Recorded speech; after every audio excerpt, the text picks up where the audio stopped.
Chris, we got Satch on the line. What do you want to ask him? What do you recommend a beginner should actually start getting more experience on? Underwriting, your capital raising, operating the property and all that stuff. Like, what do you believe should be the sweet spot? Figure out what is it that you enjoy doing or what you think you're best at. And hopefully those two things are the same thing. And that way you can focus and add that kind of value to an operator.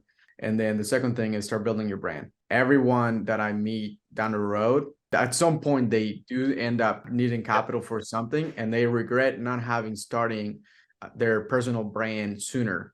So figure out the niche that you want to go after and brand yourself as soon as possible. I'm Brian Briscoe, host of the Diary of an Apartment Investor podcast. And this podcast is different than everything else out there. I bring together a new and an experienced investor on each episode, and I let the aspiring investor ask the questions that they need answered. So if you're an aspiring investor yourself, you probably will have the exact same questions. Now, before we get to this episode, make sure you hit the subscribe button below and that little bell to make sure you get notified every time we post a new episode. And now, enjoy the show. Welcome to the Diary of an Apartment Investor podcast. I'm your host, Brian Briscoe. Another Ask the Expert episode queued up for us today. Really excited for it. We got our expert investor today, Satch Bernhardt, and our aspiring investor, Chris Jimenez-Priego. So, gentlemen, welcome to the show today. Brian, thanks for having us. Thank you. I appreciate it. Yeah, it's going to be a lot of fun.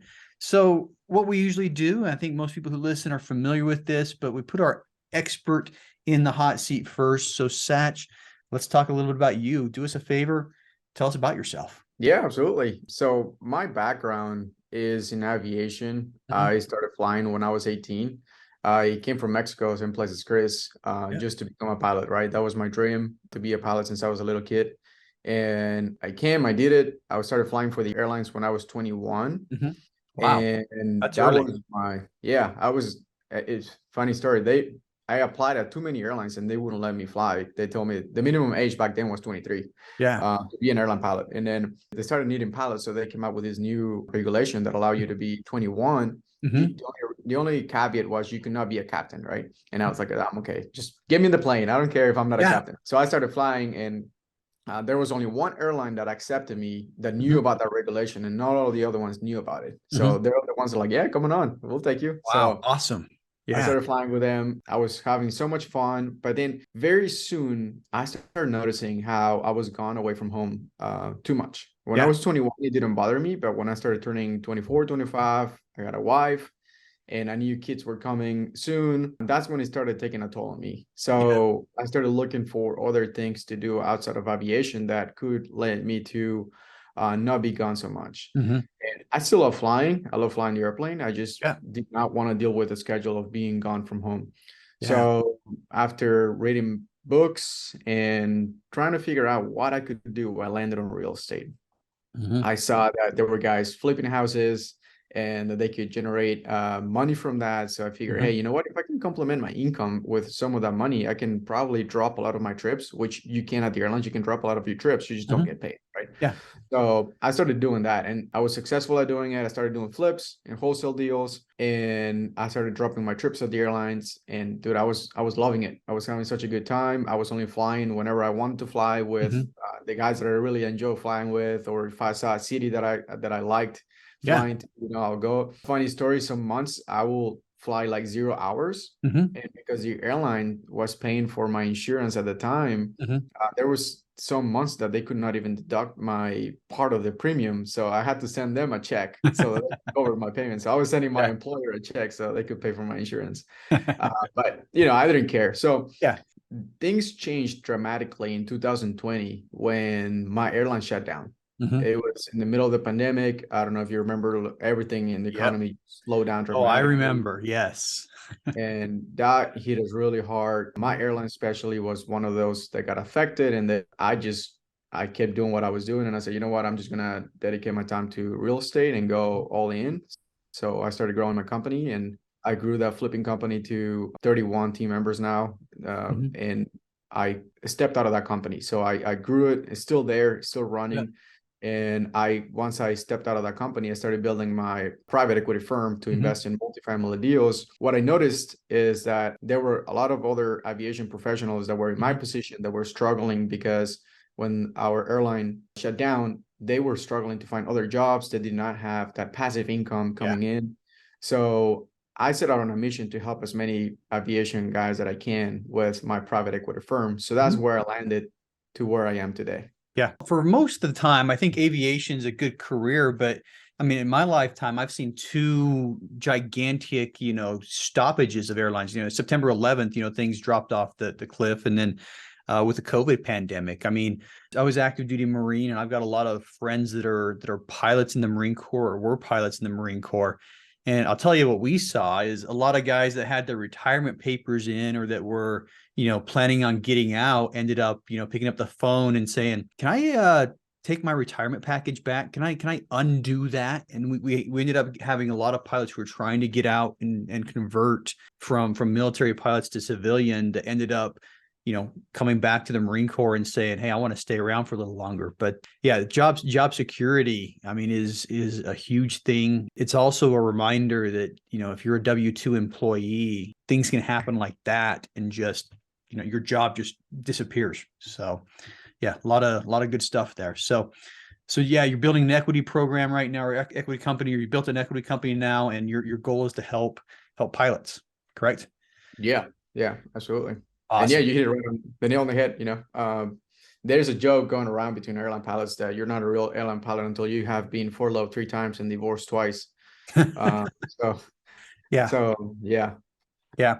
I mean, there was a joker in the among certain airframes in the Marine Corps that it's not a matter of when you eject, or if you eject, it's a matter of when, and it's kind of one of those things that you don't really want to think about, I guess, if you're a pilot. It's like you're not a real pilot until you eject it. It's like, wait a sec, that's not real. But anyway. Well, cool. So let's talk about, you did that flipping business that was successful. How did you find the transition between flipping, which is somewhat, I mean, it's real estate, not multifamily, but how's your transition from flipping to, multifamily and raising capital? Yeah, great question. I first felt attracted to it because the more successful that flipping company became, I realized that it was a very turn and burn kind of model, right? It was still active income. I was still, the day that either me or anybody in my team or anyone in my team stopped doing the work, that income stops. Yeah. And so that made me realize, okay, I just went from doing a job to creating another job. Granted, this time I'm the business owner, but it's still the same principle. So I was looking for something to start generating cash flow. I never felt attracted to the single family home model. Many of the properties that we even buy through our company is from tire landlords that I've already seen firsthand. Like, hey, these guys went to try the single family home model. They hate it and they want to get out of it, right? There's many reasons why I never went that route. And I knew that multifamily was the way to go. I understand the economics. I understand the economies of scale that you get with multifamily. So I started investing my money that I was generating through our flipping company as an LP on deals. So I was just investing it. And then later on, I said, okay, now I understand enough about the multifamily space that now I want to be active in it. Yeah. And I love that. I love that. So you came an LP first and then started doing the same thing, building the same model. Let's talk about some of the deals you've done as a GP, how you come into the deals, and talk about one of the properties if you can. Yeah, absolutely. So one of the ones that I like the most is a property in Houston. I partner with a very experienced operator, and we took down a 350 unit Class A property. Nice. We bought it straight from the developer. So that was a $74 million purchase, $74 million purchase, and it's going to be a value add property, even though all of the units are in top shape. We're doing other things like adding VIP parking spots, renovating the gym, adding more amenities to the property, and increasing value that way. We took it over. The developer was not putting any effort into renting the units at what they should be. They were just trying to fill the units up with below market rents, So a lot of the value add component that we're going to do is just simply raise the rents to what they should be.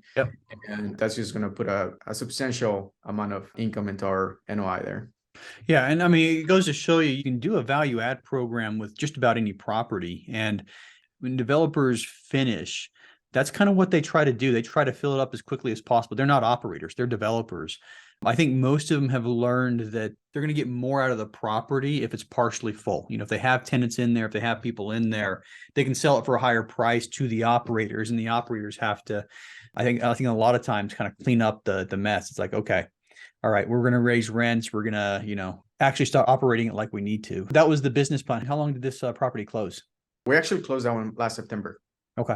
And how's it gone since? So September, it's been 3 months.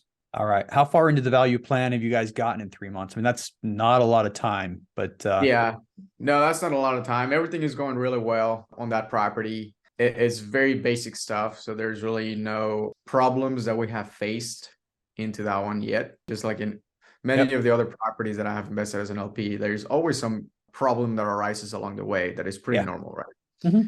So we haven't gotten there yet. This is something that new LPs, when they get into their first deal, a lot of times when you what you see on the internet, people are talking about roses and sunshine and make it look great, but there's always something. There's always a hurdle. There's always a challenge. It doesn't matter what the property is. I think some of the first time LPs, when they start getting those statements, I've had to, okay, this is normal. Don't worry about it. We're okay. This is well within the range. But yeah, I think eventually there's going to be a problem, something unforeseen, and it's just a matter of taking care of it. And I think that's probably why you partner with those really, really experienced operators. Yep, 100%. Cool. One question I like to ask everybody, and it's about motivation. What drives you? What is your big burning why? I love that question. My why is really just the game. I know it's very common for people to say, it's my kids, my wife, my family, this and the other. And I just never could relate to something meaningful like that. And at first I felt bad about saying it, but then I'm like, you know what? It is what it is. To me, what drives me is the challenge, the game. I could very easily support my family with doing less stuff and not have to worry about it. But as soon as I accomplish something, I'm always thinking like, what's next? Yeah. And there's something in me that just drives me to play the game at a higher level as soon as I get to the next level. And I think in reciprocity, I guess, I don't know if you want to think about it that way, but I think my family would prefer that I did not work and spend all the time with them, right? But that would not make me happy. Yeah. So I'm sure they will not want me to not be happy. So I think there's some kind of like balance on that thing, right? So yeah, there definitely is. And, my wife, she's always had the goal of teaching, and that's something that makes her happy, teaching, and she's just finishing up her degree. Do we need her as a family to go teach? No, we don't, but it's something that it's going to make her happy. It's what she's always wanted to do. And it's the same thing. I think we all look for, some sort of fulfillment. I think that's innate in our natures is, we need to feel like we're accomplishing stuff, and we need to feel like we're moving forward. So yeah, part of the human condition, I guess. Well, cool. Well, last question for you. What's next for you? The next for me is to keep growing the private equity firm.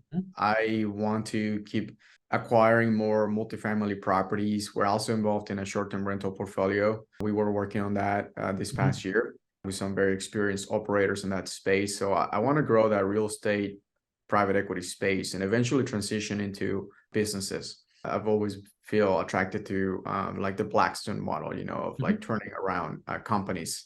I think multifamily, I love real estate. So I think that's a great space to really grow and get our name out there and get experienced. And then eventually the more connections you make, as you know, in real estate and in any other industry, is the connections you have within that industry, right? I know my network will keep on expanding, and then I'll eventually a door will open up to start doing business turnarounds. All right. Well, awesome. It's something that I've learned a lot lately is, if you really set your sights on something, you'll figure out ways to get there. And anyway, best of luck on that one. We're going to shift gears right now and bring Chris on. So Chris, welcome to the show today. Thank you, Brian. I really appreciate it. Yeah, awesome. So, one thing Satch mentioned is, both of you guys are from Mexico. So that's something that we already know about you. But tell us a little bit more about yourself, where you're from, what you're doing, and help us get to know you. Absolutely. So I moved to California a year after I graduated from college. Okay. I was not looking to move to the States, but then out of the blue, I got a job offer and I took it. Yeah. And I moved to Sacramento when I was almost 25 years old with a working permit, a TN visa. And to me, that was going to be temporarily. I was looking towards living in Europe. That was my ultimate goal. So I thought, well, this is my hop. And then I'm just going to save money and then get a master's degree in Europe. And then that's where I'm going to settle. But then I actually ended up meeting my wife. We met when we were kids. Like I met my wife in elementary school, and after 13 years of being apart, we actually got in touch again through social media, and we started dating. And when things got serious, she told me that she didn't want to go to Europe, and that's when I started to, okay, so now I need to make the U.S. home. Plan B, right? Exactly. And then like, how do I do that? And then ultimately, I was here doing IT. I've always been an IT consultant, right? Solving problems for companies. And I went from working with small projects to medium-sized projects to large projects to like multinational projects. And so just like Satch, I always loved the complexity. And then I wanted more complexity and solve those problems. But then one day it hit me that based on our situation, right? My wife was here with me in the US. She was legally allowed to stay, but she was never legally allowed to work. And so we always were a single income family. That was an issue for me, right? Because I was always thinking like, what if something happens to me? What's going to happen to her? And that's why I was trying to avoid having family. Like I avoided having kids for over 5 years. And up until the point where I couldn't hold it anymore. And we ended up having kids. And then also by pursuing my green card, actually, that's what also made me to stumble upon real estate, because we purchased our home through the crash in California, right? I bought it, and then suddenly a company in Texas tells me, we'll sponsor you. And so now we need to move, but then I'm not able to sell because I'm under the water in the house. And then an agent told me, rent it. They're like, what do you mean? It's like, rented. And so he helped me find a tenant. And then we were like pretty much breaking even, right? The tenant was paying for the mortgage. And then we moved to Texas for 11 months. We also bought a house over there, and things didn't work. So we ended up moving back to California, but then I have another house in Texas now that we are doing the same now. We're renting. And so when I moved back into California, my thought was like, how do I do this more? Right? How do I replicate this thing? Because like, even though in Texas, I was only gaining like $100 a month of cash flow, I didn't have to do anything for that. And it's like, how do I actually do more of this? Honestly, the way I did it, I convinced my wife to sell our house. It's like, I realized like, now we got this much equity in this house. Like, what do we do? I didn't know I could pull a HELOC, right? And also I've been going through a lot of ignorance. I've been an ignorant guy. I don't know much about real estate, and most of this stuff that I've learned, I actually learned through mistakes or failures. And so I went to an agent, right? So I wanted to buy more houses. I knew I had equity in the house, and I went to an agent, and he told me, sell the house, instead of like, you know what, get a HELOC or refinance. Lots of options. I didn't know anything about that, right? So the agent told me, you need to sell, and I told, okay, we're gonna sell. I talked to my wife, and then it took me about a month and a half to convince her. And it was funny because we sold the house, we bought the new house, we got the keys on a Saturday, and then the following Tuesday, my first daughter was born. So it was very chaotic. But then I got that cash shit in the bank, and it's like, okay, so now I need to start buying more houses, right? And I was feeling that confidence. And so I bought another single family house. I bought another duplex, and suddenly I became a landlord. And then my agent told me, there you go, I already found the houses for you. They have tenants in place. It's on you. And I self-managed the properties for a little bit, and just like Satch was saying, it was a nightmare. I didn't know anything. I almost got sued. It was a nightmare to me, and that's when I learned I need to find a property management company. To me, whatever fee they actually they charge, it was worthwhile. And then eventually, like, again, going more into ignorance, I started going more into real estate events, and suddenly I realized, like, shoot, I got all this equity in these houses, like, and I'm only making like $150 a month in cash flow. What if I sell these houses and go out of state? And then I was also before I did that, I was doing what Satch was doing. Like, I'm gonna start flipping houses. And so that was my side hustle. And then by flipping houses, instead of like selling them, it's like, what if I flip this house and like keep it? And so that's what I did too. It's like instead of like selling, Yeah. I was doing the BRRR method before I even know how it was named, right? Yeah. And it's You can say like, you created that method, right? Yeah. yeah, I started doing that in 2010, Yeah. 2012, whatever. And it's like, well, I'm gonna be doing that one because after the first and the second, the third one, and well, that's great. But then in California, I needed like 80 to Mhm. 100 grand as a down payment to buy another house. And he's like, Yeah. well, I only have one job, and then my job only makes me this much. And then that's when somebody told me, why don't you go out of state?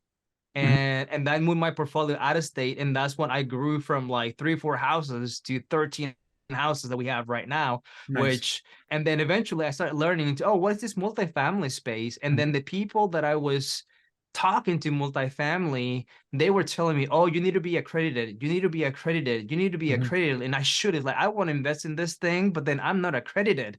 And then all the people that I really trusted, they were telling me, oh, you can be a sophisticated investor. But then when I was doing my light research, was like, well, like none of the people or none of the operators that I could potentially trust are taking non-accredited investors. Mhm. So my goal was like, I'm going to become accredited. And Mhm. then so I'm going to become accredited through single family houses. And that's what I did. I actually Mhm. started acquiring more houses, and between like the debt Nice. and the equity of the houses, then last year I became accredited. Without accounting for my house, is like the net worth around our investment was $1 million.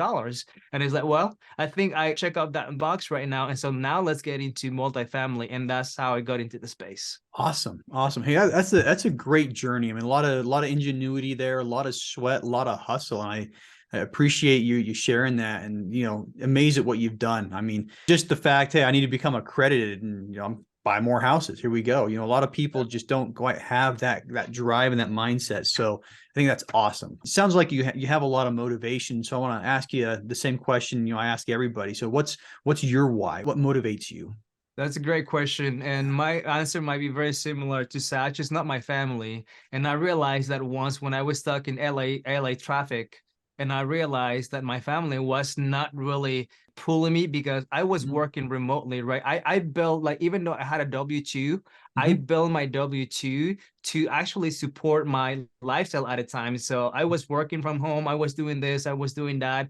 I reduced my time traveling. So I was seeing my wife every day, my kids every day. And it's like, well, I see my family all the time. So it's not really that.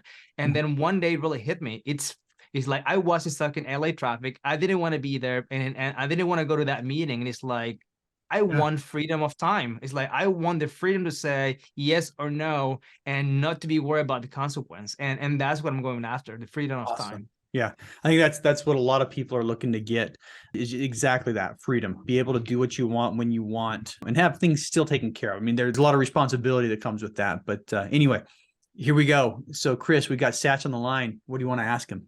Yes, so I know he's actually going through, based on what I learned, his private equity firm. So, what do you believe as a beginner? I know there's multiple roles in the multifamily space. What do you recommend a beginner should actually start getting more experience on underwriting, your capital raising, operating the property, and all that stuff? Like, what do you believe should be the sweet spot?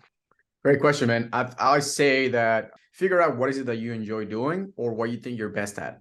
And hopefully those two things are the same thing. And that way you can focus and add that kind of value to an operator. If you're good at finding deals, sounds like you acquired quite a few single family homes, you can translate that skill set into Mhm. multifamily and source properties, multifamily properties to operators, and you can be that multifamily sourcing guy, multifamily property sourcing guy. Acquisitions. So Yeah. or maybe you have a lot of connections with investors that maybe they have been approaching you, hey man, we want to invest in your deals, and then you can fit them in that way into multifamily properties, right?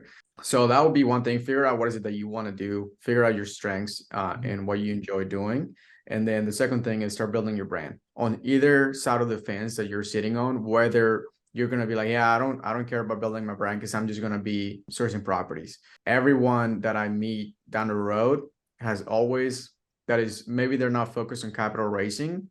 At some point they do end up needing capital for something and they regret not having starting their personal brand sooner. Yeah. So figure out the niche that you want to go after and brand yourself as soon as possible. Yeah. Okay. I think his answer is perfect. I'll just piggyback a little bit. Yeah. I mean, it's all about working within your strengths, figure out where you can plug in and align that with your strengths. And you're going to end up doing a lot better. You'll be more fulfilled and you're going to add more value to whoever you team up with. Awesome. Yeah, personally, I think for me, it's also going to be capital raising. I love talking to people, and I think I could be very eloquent, but then my niche, just like you are going into the aviation space, Mhm. to me, I'm going to the Spanish speaking space. I haven't seen a lot of like, there's a lot of content in English, right? Like everyone is doing content in English, but then when I start looking at content in Spanish, there's very little, and so that's why I want to build my niche, if you will, and Yep. and then I want to specialize in capital raising. I want to bring foreign capital into the States. So Mhm. so that's why I was very interested about your private equity firm, because it's like Yeah. you can potentially tap non-accredited investors and accredited investors into a fund, and then you just deploy that fund somewhere, which to me, that's very interesting. And that will actually lead me into my next question, which is, where do you go to start meeting all those operators so you can tap yourself into them as a newbie? I don't have your experience, right? So when I try to raise capital, I like to tap with an operator that has experience and leverage them. Say, hey, listen, our team has like whatever plus, and they have gone full cycle on this many properties, and we know we can perform. But then how do you find that operator that might be willing to open up or work with you as a newbie capital raiser? Yeah, great question, man. I say start going to networking events like everything else. Go to networking events. I've met a lot of the operators that I work with through masterminds. So join a mastermind, join a group where you will find a lot of operators in different meetups. I don't know, Brian, if in your group you have a lot of operators, I'm assuming in there as well. Yeah. Operators are very good at operating deals and finding properties. And sometimes they love connecting with potential capital racers because they need that help, right? They don't want to be sometimes they don't want to get bogged down on like trying to raise the capital at the same time that they're like doing all the due diligence on a property and trying to get more properties going, right? Because sometimes if they stop that train to start capital raising, then their deal flow stops and their operation system stops, right? So they love having people come and try to help out as much as they can. I would say for the first few times, maybe you might not be able to raise the 500,000 to the $1 million, but you can always be upfront with the operator and say, hey, I honestly don't know how much I can raise, but I don't expect anything in return. I just want to get some experience. Let me just bring some people to you and start getting something going so that you can show potential investors what you're doing. Yeah.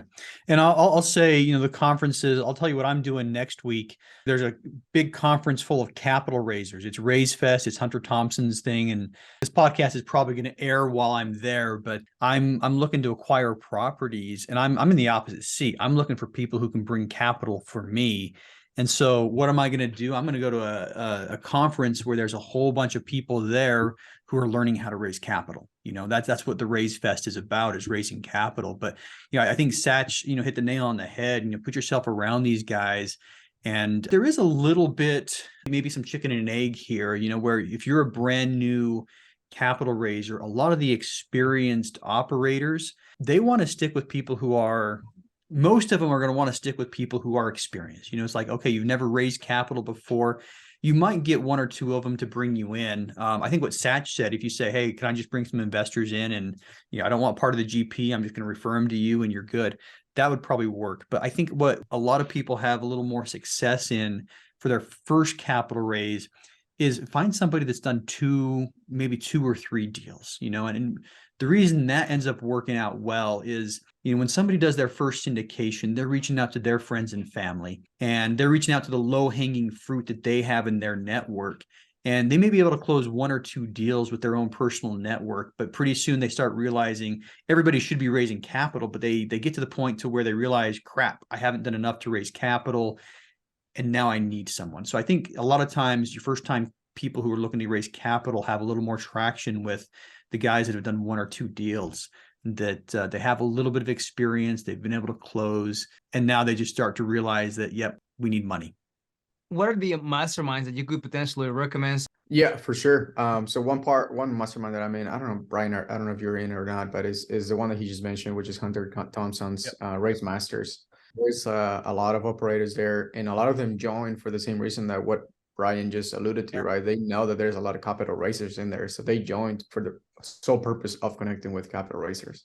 Most of the coaching programs come with networks, and so it's now when you're getting into the coaching programs, there's a bunch of tire kickers and there's a bunch of people who are actually going to do things. It's kind of easy, you can join Facebook groups with a lot of these coaching programs, or join a coaching program yourself, but lots of different groups that you can choose from. Just kind of pick one that works out for you. But a lot of Facebook groups that are multifamily specific. I would say that you almost want to pay a lot of money to get into these groups because it gets rid of a lot of the tire kickers, so like the Hunter Thompson group, I think the buy-in right now is 15,000, so there's not going to be a lot of tire kickers in there. You're going to have people who are a little serious. So I'd recommend, if you're looking at these groups, the free groups are going to get a lot of tire kickers, a lot of people who are just not, super committed to it, just checking things out. So right. Yeah, look for masterminds that are built around multifamily. I know there's several of them.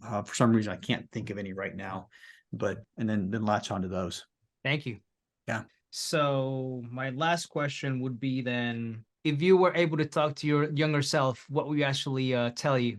Go big. There's this book called What It Takes from the founder of Blackstone, which is Steven Schwarzman. And the very first page, he says, everything in life requires a lot of effort. Mm-hmm. So if you're going to do something, just go for what it will be the biggest payout. Mm-hmm. Thinking back, I will be like a little bit hesitant sometimes to taking a step, just not knowing if I'm going to fail or how it's going to work out. And later, as you progress, you realize like, dude, everything was just hard. So I should have just gone straight to multifamily, right? This is just one specific example, right? But just thinking back, I'm like, every time I'm like, man, just go for the big thing, go for the big payout. It is all going to take the same amount of effort. So I was asked that question once a long time ago, and I realized when somebody asked that, my younger self might not have listened to me, and that's kind of the problem. But had I been able to go back and do something to my younger self, I would have tried to convince me to bet on myself, and I looked at my W-2, I looked at, different jobs and, as my way to success and climbing ladders, but I was always hesitant and afraid to go out on my own. I mean, part of the reason, I hate to say this, but I spent 20 years in the military. The nice thing is I have a pension now, but part of the reason I stayed in for 20 years is because I was too afraid to bet on myself. I was too afraid to, jump out, start my own company, and, what if it fails? So I would have gone back and tried to convince myself to have the courage to bet on myself. That's it. We are out of time now, officially. And so one last question for each of you. Satch, you get to go first. How can listeners learn more about you? Yeah, I'm very, very active on LinkedIn. I'm going through a process of rebranding our entire company. So I don't want anybody to try to reach out to my website because we might get lost somewhere in there. So LinkedIn, you can for sure find me. It's just my name, Satch Bernhardt, and I'm always very active on there. All right. And we'll put a link to that in the show notes so people can just tap and go straight to your profile. Chris, same question for you. How can listeners learn more about you? Yes, I would say the same. I'm pretty active on LinkedIn, on Twitter, and YouTube. Okay. LinkedIn, Twitter, YouTube. We'll put links to all those in the show notes as well. Once again, thanks guys for being on the show today. Very much appreciate your time. And we had a lot of good lessons learned here today. So appreciate that. Yeah. Thank you for having us, Brian. Thank you, Brian. Hey, if you like that episode, make sure you hit that subscribe button. But more importantly, if you haven't joined our multifamily educational community, the Tribe of Titans yet, you are missing out. So get yourself 30 days free by clicking the link below in the description, or go to thetribeoftitans.info, and we'll see you there.